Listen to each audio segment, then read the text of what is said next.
Interview. Abacha was to kill me the day he died. Ex-Nadeko activist. Yes, I, alongside some other Nadeko members, would have been killed on June 8, 1998 by the late General Abacha over an offense which I knew nothing about.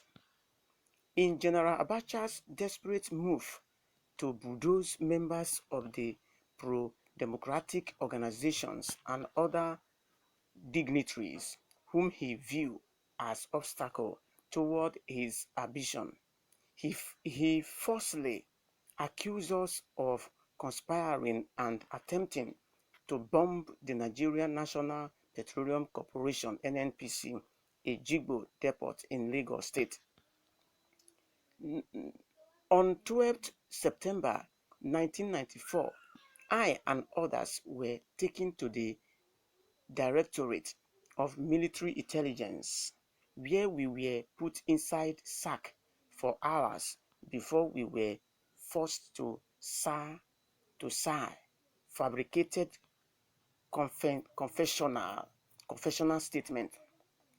Thereafter, we were taken to the Presidential Task Force on Abacha led by APC Zachary Biu at Atagbon Close in Ikoyi, Lagos. At this juncture, we encountered the highest torture of our lives from the security agents. Some days later, they were on our neck for us to sign other forged confessional statements implicating the Nadeko members. During our encounter, I was told by a certain DSP, Ima Ogolo, that the only condition for my release was to admit that Senator Ahmed Bola Tinubu sent me to bomb NNPC Ejigbo Depot, a request which I as totally objected to. Were there other reasons for your incarcerated? No. The only fact was General Abacha's bid to eliminate members of Nadeko who he considered as opponents of his regime. The government then tactically conceived a plot to implicate and possibly kill us in the process, and for his security operative to brainwash the public. They staged managed series of bomb blasts across the country. So we were arrested on spurious allegations claiming that we engaged in the said act to destabilize the nation. Which other Nadeko chieftain or prominent person suffer same fate with you? I can't remember vividly that the following persons: Senator Ahmed Bola Tinubu, Senator Polycarp Nwete, Senator Mark Nwulu, Professor Wole Soyinka, Senator Ahmed Ebute, Dr. Beko Razome Kuti, Chief Gani Fewehine, Dr. Frederick Fachem, Dr. Olu Falai, Chief Anthony Enahoro, and Chief John Oyegun, among others, were being hunted and they suffer incarceration. Consequent upon the arbitrary arrest over the false accusation being that we were the brain behind the various bomb blasts and that we also had the intention to remove the head of state from power. Over 290 of the detainees were dressed in green robes, the clothes indicating that we were meant to be killed on June 8, 1998.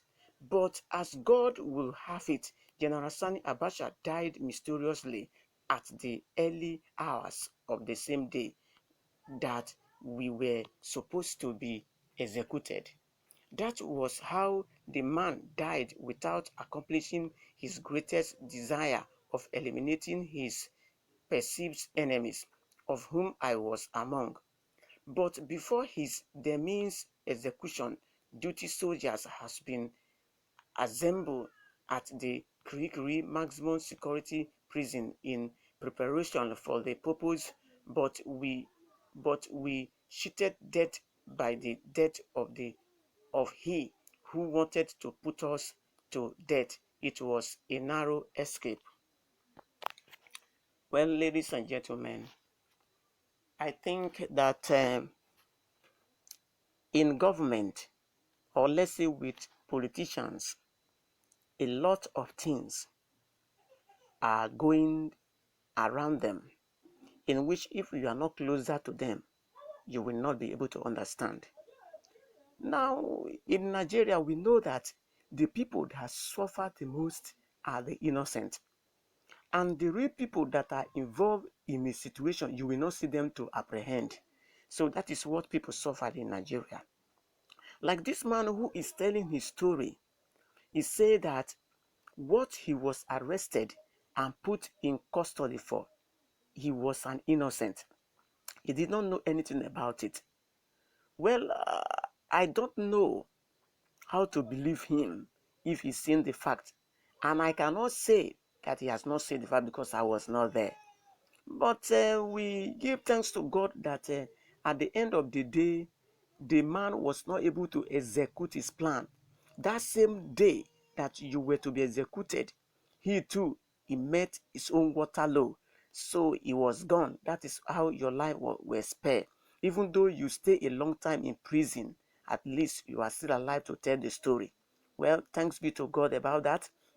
But one thing we get to learn from this article is that uh, people, especially the military head of state, I don't know why they have no pity over humanity, especially those who are walking around them. Because anything dead, anything dead. Now, the other day in the news, we hear and we're able to know how General Abacha died. They say one of Arafat visited Nigeria at that time in 1998, and one of his bodyguards shake General Abacha. That is from that time his health changed, and that is why he died that time. So you can see when you are planning for people, especially innocent people, there will be a plan waiting for you. So this I want people to learn great lesson from what are just going on, not just to read but to learn a lesson.